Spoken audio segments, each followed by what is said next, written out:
Hermanos, Dios me los bendiga. Bienvenidos una vez más a Iglesia Bautista de la Vid. A los que nos acompañan también por video, también bienvenidos. Que Dios los bendiga. Doy gracias a Dios que nos acompañan también. Y les animo que si faltan un domingo o Dios le tocó a través de un mensaje o conocen a alguien que puede recibir esta palabra y ser bendecido, que compartan estos mensajes con sus seres queridos, compañeros de trabajo, de escuela, para que también reciban la palabra y que la voluntad de Dios se lleve a cabo en sus vidas. Seguimos una historia acerca de Jesús. En Marcos, estamos en capítulo 6. Busquen en sus Biblias Marcos capítulo 6. Vamos a estar del versículo del 1 al 6. Y el mensaje hoy se titula El profeta sin honor. ¿Has hecho algo en tu vida donde empiezas, preparas, planeas, oras y empiezas a hacer esa cosa y todo te va bien? Empiezas bien, preparaste, planeaste, oraste, sea un negocio, sea en tus estudios, quizás una relación, etcétera. Sientes por un tiempo que estás viviendo un sueño, que estás en una película de Disney donde todo termina perfecto y todo va bien. Eso sí pasa. Pero después de un tiempo empiezan los problemas. Todo empezó bien y después algo sucede y después otra cosa sucede y parece que los problemas se multiplican y todo lo que se veía bueno y bien ahora se empieza a deshacer. ¿Les ha pasado eso? Amén, sí, me ha pasado a mí también. Bueno, esto es lo que empieza a pasar ahora en el ministerio de Jesucristo. Aquí en Marcos capítulo 6, aquí hay un cambio. No es que Jesús no se enfrentaba a obstáculos antemano. De capítulos de 1 al 5 ya hemos visto que Jesús sí se ha enfrentado a obstáculos, a demonios en las sinagogas, a enfermedades que Él ha sanado, a fariseos que le han puesto frente y Él pudo confrontarlos y tener éxito contra ellos. Una mega tormenta en el mar de Galilea que con su palabra y autoridad Él calmó. Y hasta legión, un ejército de demonios que Él sacó de un hombre. Y hasta ahora Jesús ha tenido victoria tras victoria tras victoria. Todo va bien en el ministerio de Jesús. Su fama se está extendiendo. Donde quiera que Él va, gente lo están buscando, lo están siguiendo, tanto que lo oprimen y Él tiene que predicar de la barca para que Él pueda entonces predicar y que todos escuchen. Pero hoy vamos a ver que Jesús no siempre pudo hacer milagros. Y aquí es donde empieza en Marcos 6. Antes de pensar, pastor, ¿qué ha dicho? Que Jesús no puede hacer milagros. Eso es herejía, sacrilegio. Calma, calma. Les animo que escuchen hasta el final para ver cuál es la enseñanza que sacamos de esto. Y el título otra vez es Jesús, un profeta sin honor, en Marcos del 6, del 1 al 6. Y vamos a ver que si nosotros nos descuidamos como cristianos, podemos caer en el orgullo y menospreciar a nuestro Señor Jesucristo. Y también vamos a ver que nos tenemos que mantener con humildad para mantener nuestra fe en Cristo Jesús. Y vamos a platicar un poquito al final sobre qué exactamente es la fe y cómo es que Dios obra y por qué obra a través de la fe. Entonces, voy a pedir que se pongan de pie. Vamos a leer Marcos 6, del 1 al 6. Estoy leyendo de la Biblia de las Américas. Sigan a la vista en su copia de la palabra de Dios. Y dice así: Él se marchó de ahí y llegó a su pueblo y sus discípulos le siguieron. Cuando llegó el día de reposo, comenzó a enseñar en la sinagoga y muchos que le escuchaban se asombraban diciendo: ¿dónde obtuvo tales cosas? ¿Y cuál es esta sabiduría que le ha sido dada? Y estos milagros que hace con sus manos. ¿No es el carpintero, el hijo de María y hermano de Jacobo, José, Judas y Simón? ¿No están sus hermanas aquí con nosotros? Y se escandalizaban a causa de él. Y Jesús les dijo: no hay profeta sin honra sino en su propia tierra y entre sus parientes y en su casa. Y no pudo hacer ahí ningún milagro. Solo sanó a unos pocos enfermos sobre los cuales puso sus manos. Y estaba maravillado de la incredulidad de ellos. Y recorría las aldeas de alrededor enseñando. Amén. Dios bendiga la lectura de su palabra. Pueden tomar sus lugares. Vamos a ver primero aquí que el asombro no es suficiente. Jesús, ahora vemos aquí en versículo 1, Él regresa a su pueblo. ¿Dónde es que Él se crió? En Nazaret. Por eso se llama Jesús de Nazaret. Ahí es donde vive su familia, ahí es donde están sus vecinos. Y Nazaret no era un pueblo grande. Ahora, hoy en día es una ciudad ya más grande, establecida, pero en aquel entonces era una aldea pequeña. Y la arqueología nos muestra que tenía más o menos 200 habitantes. Estaba pequeña. Unos teólogos piensan que quizás por lo máximo 500 personas, pero la mayoría piensan que era más o menos 200 personas en la aldea. Este es un pueblo donde todos se conocen a todos. No hay secretos. Cuando hay un chisme, todos se dan cuenta. Y entonces Jesús regresa a su familia, María, y vamos a ver sus hermanos todavía viven ahí, porque Jesús se mudó a Capernaum. Estamos pensando que quizás se está quedando con Pedro en su casa, como hemos visto que él se fue a su casa a comer, sanó a la suegra de Pedro, él está en Capernaum. Ahora está en Nazaret. Y vamos a ver aquí que él llegó a la sinagoga el sábado y empezó a enseñar, versículo 2. Cuando llegó el día de reposo, el sábado, comenzó a enseñar en la sinagoga. Y muchos que le escuchaban se asombraban. Sabían los habitantes de Nazaret el trasfondo de Jesús. Lo vieron crecer como niño, como adolescente, como hombre joven antes de que él empezó su ministerio. Y ellos sabían que había nada en su trasfondo que pudiera explicar su autoridad y sus enseñanzas y sus milagros.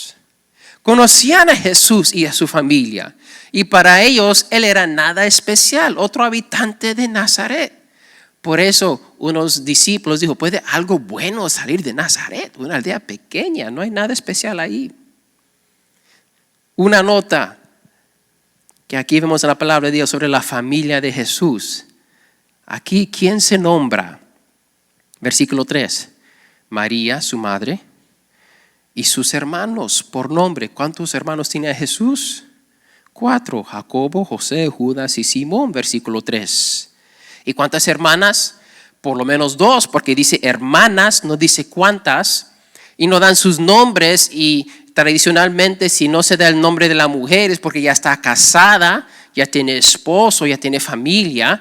Entonces vemos que Jesús aquí tenía por lo menos 2 hermanas y 4 hermanos, que Jesús era el mayor de 5 varones. Ahora, nuestros amigos católicos tienen que hacer algo con esto, porque aquí está claro que él tenía hermanos y hermanas. Una explicación que he escuchado que no es muy popular y la Iglesia Católica no lo enseña, porque no concuerda, es que está hablando de sus hermanos como hermanos en Cristo, hermanos en la fe. Pero eso no puede ser, porque aquí no creen en Él, como vamos a ver. Le están criticando, insultando. Y como ya vimos en capítulo 3, no creen en Él, piensan que Jesús está haciendo loco. No son hermanos en la fe. En el 2º siglo, ya después de los apóstoles que ellos murieron y está la iglesia empezando ya a desarrollarse más y más, después de Hechos, es cuando empezó esta idea de que estos eran los medio hermanos de Jesús. porque la iglesia estaba tratando de mantener la santidad de Jesús y de su familia. Y empezaron a pensar, bueno, pues quizás no son los hermanos, pero medio hermanos, que José, antes de casarse con María, tenía otra esposa y tenía otros hijos con esta primera mujer, y María es su segunda esposa. Aunque no hay nada de la Biblia que habla de eso.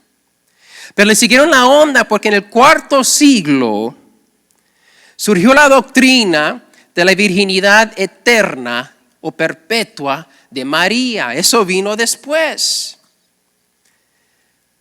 Ellos querían, por alguna razón, darle más peso a María, darle más honor a la madre de Jesús, y querían que ella fuera una virgen eterna, perpetua. Pero cuando uno simplemente lee el texto, como está escrito, es muy simple. Jesús era el mayor de 5 hermanos. Y además, si uno lee Mateo, busquemos en Mateo. Ese no es el punto principal, pero creo que es importante ver, porque hay muchos que piensan diferente de lo que está aquí en la palabra de Dios. Mateo capítulo 1, la historia de la Navidad. Vamos a llegar aquí pronto, y ya es octubre y ya viene diciembre. Vamos a adelantarnos un poco.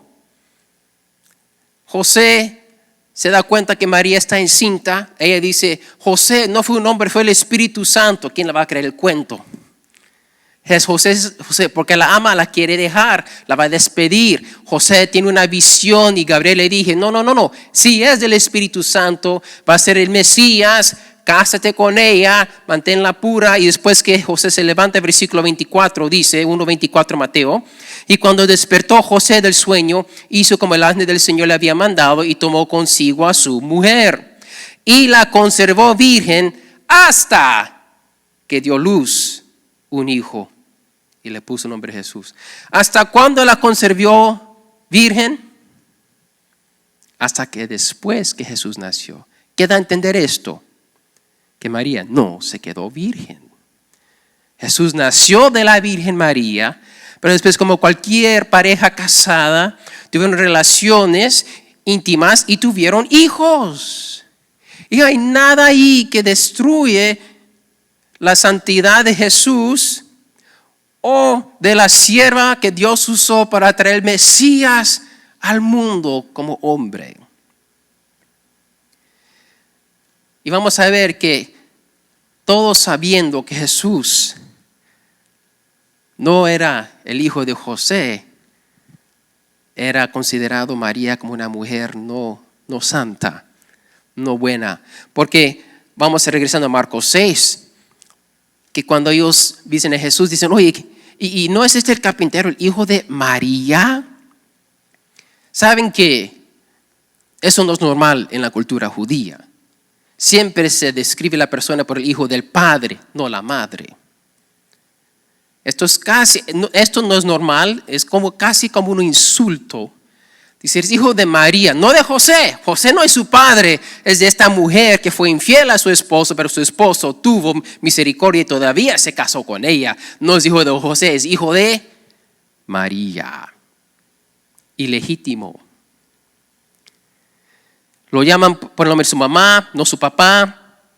Y luego se escandalizan a causa de él. Al final del versículo 3, y se escandalizaban a causa de él. ¿Por qué se estaban escandalizando? La palabra escandalizar, ¿sabe lo que significa? Tropezar. Se tropezaban sobre Jesús. Jesús era un tropiezo para ellos. Esta palabra escandalizar, tropezar, ocurre 8 veces en el libro de Marcos. Ya lo vimos en capítulo 4 sobre la parábola del sembrador. La segunda tierra pedregosa, porque no tiene raíces la planta. La gente se tropieza cuando vienen los problemas, las pruebas, y se seca la planta. Se tropiezan, se escandalizan por la persecución, el calor de la persecución por su fe.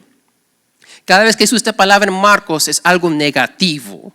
Y está hablando de una persona que es incrédulo o duro de corazón, sin fe. Vemos que la gente entonces de toda clase puede rechazar a Jesús, porque vemos que los fariseos y los líderes judíos de Jerusalén, de la ciudad principal, la capital, los que son educados, quizás tengan un poco más de influencia y dinero, ellos rechazan a Jesús. Pero ahora vemos aquí en Nazaret, una aldea pequeña de la gente común, que ellos que conocen a Jesús, lo ven solo como un carpintero, también se tropiezan sobre él, se escandalizan sobre él y no creen en él. Entonces, ¿qué vemos aquí? Todos se quedaron asombrados por sus milagros, por sus enseñanzas, por su autoridad, pero quedarse asombrado no es suficiente. Quedarse asombrado por la autoridad de Jesús no es poner fe en Él. Como vamos a ver, se asombraron, pero no creyeron en Él. No confundamos el asombro con la fe, mis hermanos. No los confundamos. Hay muchos que se asombran por, wow, qué ministerio. Oh, wow, qué iglesia. Oh, wow, qué esto, qué lo otro. Wow, lo que hizo Dios. Pero cuando la gente se asombran, pero no necesariamente refleja fe. Muchos escucharon las enseñanzas de Jesús y muchos se quedaron asombrados. Muchos vieron los milagros de Jesús y se quedaron también asombrados. Pero pocos aquí en Nazaret vemos recibieron sanidad. El fruto de la fe es evidente. Cuando uno tiene fe se refleja en sus vidas. En este caso, sanidad, aquí en Mateo 6. Y siempre es una vida cambiada. Y lo vamos a ver más detalle aquí cuando regresamos a este tema de la fe, aquí en unos momentos. Pero entonces, ¿qué fue el problema aquí? Se asombraron, pero no creyeron en Jesús. No le dieron honor a Jesús. ¿Por qué? El orgullo impide la fe. Observemos. Versículo 4, Jesús les dijo, no hay profeta sin honra sino en su propia tierra, entre sus parientes y su casa. Es un proverbio común que se usaba en el tiempo de Jesús. Todos lo conocían. En el resto de Galilea, Capernaum y toda la orilla del mar, ¿qué pasaba cuando Jesús salía? Todos venían, seguían a Jesús, ¿verdad? Era famoso, lo seguían hasta lo oprimían. En su pueblo, ¿qué pasó? Lo opuesto. Lo menospreciaron, lo insultaron. No querían reconocer que un carpintero simple de una aldea pequeña podía ser más que ellos. Era orgullo. A veces lo más que conocemos de Jesús impide fe en Él. Hay un dicho que la familiaridad engendra desprecio. Lo más que uno conoce de una persona, lo más que uno es tentado a menospreciar y despreciar a esa persona. Lo más que uno conoce a alguien, lo más que es tentado a enfocarse en sus errores, en sus problemas, en sus debilidades. Nos damos cuenta que, wow, pensé que era mejor persona que eso. Lo más que conocemos a alguien, más vemos sus faltas, sus fallas, ¿no? Y lo más que nosotros conocemos los errores de las personas alrededor de nosotros, somos tentados a pensar que somos mejores que ellos. No soy perfecto, pero no soy como él o ella. Soy buena persona, ella es buena persona, pero ay. No, ¿quién ha pensado así? Soy el único, ok. Hay dos aquí, tres, ok. Todos deberían levantar la mano porque todos lo hemos hecho. Esta es la razón por la cual es difícil a veces ser fiel a nuestros cónyuges. Porque los conocemos, sus errores, y el más tiempo que estamos casados, más errores vemos. Y conocemos a una persona nueva y parece mejor la situación. ¿Por qué? No conocemos sus problemas. Y se ve mejor, se ve más bonito, se ve menos problemático la otra persona que lo que tenemos. Y es atractivo, ¿no? Simplemente tener menos problemas, ¿no es eso atractivo? Claro. O pensamos que el problema del matrimonio es la otra persona. Que él o ella es el problema. Mira, él hace eso, no hace el otro, mira lo que hizo. O mira, ella no entiende, pura emoción. Y enfocamos y pensamos que, oye, si la otra persona cambia, si la otra persona arregla sus problemas, mi matrimonio estaría mejor. ¿Por qué? Conocemos todos sus problemas y sufrimos por los problemas de las otras personas, ¿no? Lo que se nos olvida es que también sufren nuestros problemas. Por eso también, por esta razón, es bueno escuchar la verdad de Dios de otros, en vez de siempre la misma persona. El Señor pone el pastor en cada iglesia que trae la palabra cada semana, pero es bueno escuchar mensajes bíblicos y sanos de otros pastores en internet y podcasts y otras conferencias cristianas. ¿Cuántas veces han escuchado mensaje en otro lugar, otro pastor y wow, pastor, mira lo que Dios me enseñó? Y el pastor piensa, wow, yo digo eso todas las semanas. Pero otra persona lo dijo de otra manera y como no conocen sus faltas y problemas, parece ser más santo y recibimos mejor la palabra. Gloria a Dios, me ha pasado a mí también. Es la naturaleza humana. Nos acostumbramos y esa persona deja de impactar nuestras vidas como antes. Con Jesús y sus paisanos, no vieron los errores de Jesús porque Él es perfecto, no tenía problemas. Pero en cierta forma fue peor para ellos. ¿Por qué? Como Él era perfecto, Él es la luz del cielo, Él es la santidad de Dios, es Dios. En su perfección y santidad, ellos se vieron sus problemas, pero clarito, clarito. ¿Y a quién le gusta ver sus problemas? Queremos acusar a la gente de sus problemas para defendernos y no ver nuestros. Pero con Jesús no pueden acusar porque era perfecto. Y entonces buscan otra manera. ¿Quién es este? ¿Hijo de María? Sus hermanos están aquí. Él es un cualquier. ¿Cómo es que él tiene esta autoridad? En vez de mirarse a ellos mismos y reconocer, oye, ¿cuál es mi problema? ¿Cuáles son mis faltas? ¿Por qué? Por el orgullo. ¿Qué hacemos nosotros? Aquí está la aplicación. Tenemos que permanecer en Cristo para mantenernos humildes ante Dios. Tenemos que permanecer en Cristo. Busquen Juan capítulo 15. Es el pasaje donde Jesús dijo, yo soy la vid verdadera. Pero vamos a leer ahí y ver qué es permanecer. Entonces lo buscan, lo voy a decir lo que permanecer no es. Recordar obras pasadas no es suficiente. Esto es enfocar en lo que Dios ha hecho en el pasado. Es bueno recordar lo que Dios ha hecho, pero eso no es permanecer en Dios. Desear que Dios haga algo hoy en mi vida, eso no es suficiente. Es bueno desear que Dios haga algo, pero eso puede ser un deseo y nada más. Hay muchos deseos que tengo, pero no siempre los pongo a práctica, ¿no? Voy a hacer cosas buenas para que Dios piense mejor de mí, para que yo me vea mejor en frente de otros. Yo voy a ser mejor persona. Esto no es permanecer, esto es religión y eso no agrada a Dios. En Juan 15, empezando el versículo 5, dice así: yo soy la vid, vosotros los sarmientos. El que permanece en mí y yo en él, ese da mucho fruto, porque separados de mí nada podéis hacer. Si alguno no permanece en mí, es echado fuera como un sarmiento y se seca, y los recogen y los echan al fuego y se queman. Si permanecéis en mí y mis palabras permanecen en vosotros, pedid lo que queráis y os será hecho. En esto es glorificado mi Padre, en que deis mucho fruto y así probéis que sois mis discípulos. Como el Padre me ha amado, así también yo os he amado. Permaneced en mi amor.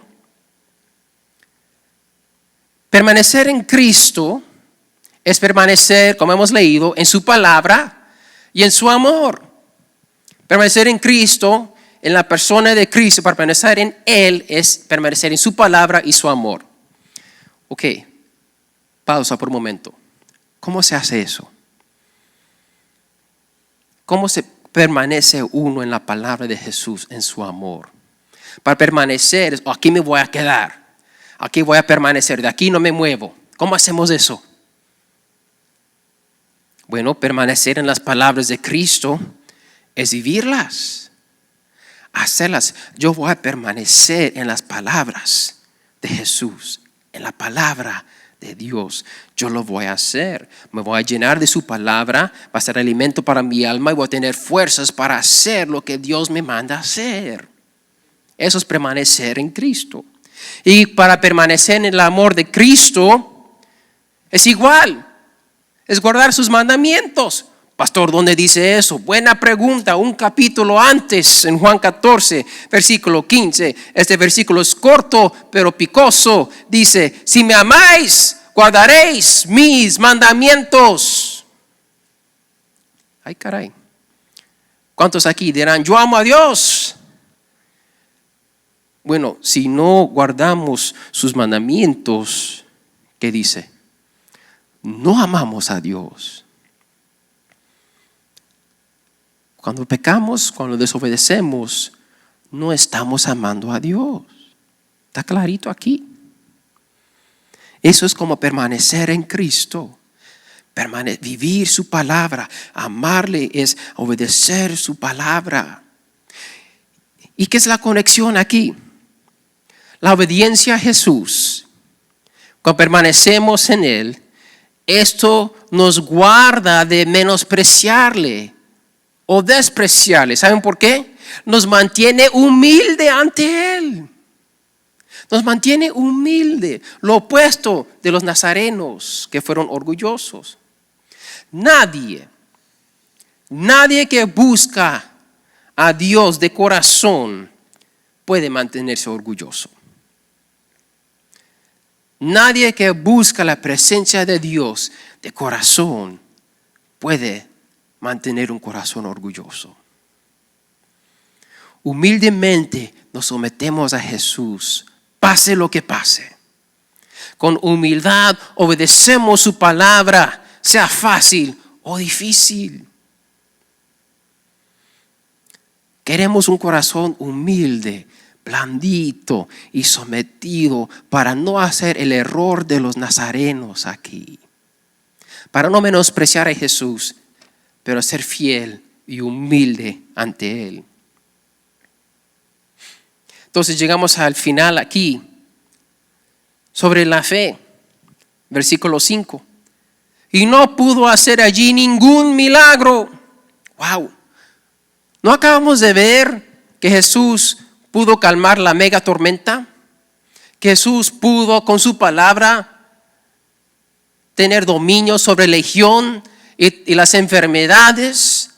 Él habla, las cosas suceden y ahora aquí parece haber una contradicción, que Jesús no pudo hacer allí ningún milagro, sino sanar unos pocos. La respuesta a esta aparente contradicción en versículo 6. Y estaba maravillado de la incredulidad de ellos. Este es el único lugar en el libro de Marcos donde Jesús está maravillado. Y no es por una cosa buena. Los nazarenos se asombraron de la autoridad de Jesús.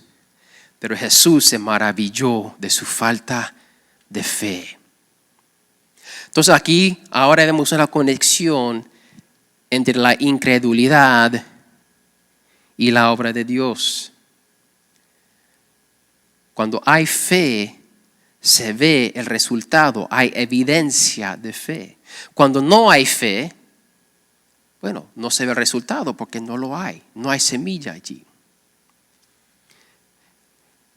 Mira, en este caso, en Marcos 6, vemos que el resultado o la evidencia de la fe es sanidad física, ¿verdad?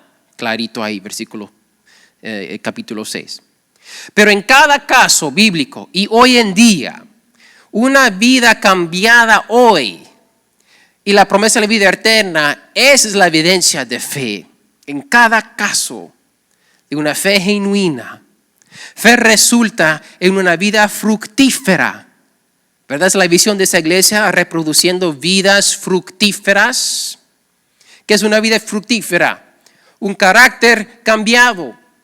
Si una persona antes era un enojón, ya no es enojón. Trata de tener dominio propio, que es el fruto del Espíritu Santo. Una vida fructífera refleja más el carácter de Cristo que su carácter viejo. He decidido seguir a Cristo, no vuelvo atrás, la vida vieja se queda atrás, tengo una vida nueva en Cristo. Mi vida ahora refleja la vida de Cristo, eso es una vida fructífera que tiene el carácter, la mente de Cristo. Sus prioridades son diferentes, lo que antes quería ya no se compara con lo que ahora quiere. Desea la voluntad de Dios, es una vida fructífera. Es una vida santa. Y hay muchos otros ejemplos de lo que es una vida fructífera en Cristo Jesús. Fe resulta en una vida con Dios en el más allá, después de esta vida. Los milagros, las oraciones contestadas que se ven ahora en este mundo, sea sanidad, sea lo que hemos visto aquí en Jesús, sea lo que hemos visto en nuestra iglesia, en nuestras vidas. Estos milagros, estas contestaciones a oraciones son una señal que nos muestra cómo es que Dios quiere que nos acerquemos a Él. Cuando la gente se acerca con fe y son sanados, Dios está diciendo, esto es lo que yo quiero. No orgullo como los nazarenos, pero en fe y humildad como estos pocos que fueron sanados. No insultando y menospreciando a mi hijo, pero reconociendo que Él es mi hijo, el Hijo del Dios Altísimo, y arrodillándose a sus pies. Esto es como yo quiero que ustedes se acerquen a mí, en fe y humildad. La fe no es una fuerza que mueve la mano de Dios como muchos carismáticos enseñan. Como que si fuera magia. Si yo tengo fe, Dios va a hacer lo que yo le pido, lo que yo declaro, lo que yo quiero. Nuestra fe no controla a Dios, mis hermanos. Fe es creer que vamos a recibir lo que Él ha prometido, aunque no lo veamos. Eso es fe. Esa es la definición en Hebreos 11:1. Muchos confunden la fe con la magia. Y simplemente en vez de llamarla magia, la llaman fe. Fe es que en Hebreos capítulo 11, versículo 1. Ahora bien, la fe es la certeza de lo que se espera, la convicción de lo que no se ve, porque por ella recibieron aprobación los antiguos. Fe es certeza de que vamos a recibir lo que Dios ha prometido, aun si no lo vemos todavía. Pero porque Dios lo dijo, lo voy a recibir. Cuando no sé, pero en su tiempo. A mí no me importa cuando venga, porque yo sé que va a venir. En el tiempo de Dios. Y su tiempo es perfecto, porque Él es perfecto. Su manera es perfecta, porque Él es perfecto. Y si lo hago a mi manera, no va a salir bien, porque yo soy imperfecto. Pero ¿qué queremos? Que salga a mi manera, a mi tiempo, cuando yo quiero. Yo tengo fe que Dios lo va a hacer ahora y así. Y cuando no sucede, decimos la fe. Pero nunca fue verdadera. Fue una fe falsa. Y no se sorprendan cuando unos les digan, la Santa Muerte me contestó la oración. Porque Satanás también se disfraza como ángel de luz para confundir a la gente. No digan que no es verdad cuando otra persona dice, yo lo declaré y Dios me lo dio. Porque Satanás puede disfrazarse como ángel de luz. La fe no es una fuerza que mueve a Dios. La fe es la certeza de lo que se espera. ¿Y qué esperamos? Las promesas de Dios. Lo que Él nos ha dicho que Él va a hacer. No lo que nosotros hemos declarado, pero lo que Dios ha declarado. Lo que Él ha dicho. Lo que Él ha planeado. Y Él sí va a recompensar a los que tienen fe. En versículo 6 aquí, Hebreos 11. Y sin fe es imposible agradar a Dios, porque es necesario que el que se acerca a Dios crea que Él existe y que es remunerador de los que le buscan, que Él da galardón, que Él bendice a los que los buscan y esperan con fe. Dios no se revela sin fe aquí a los nazarenos. Los fariseos después le pidieron una señal como prueba de que Él era de Dios. Y que le dijo Jesús: ninguna señal te voy a dar. ¿Por qué? Las señales, los milagros no cambian el corazón. Dios solo se manifiesta a los que son humildes y están esperando en Él.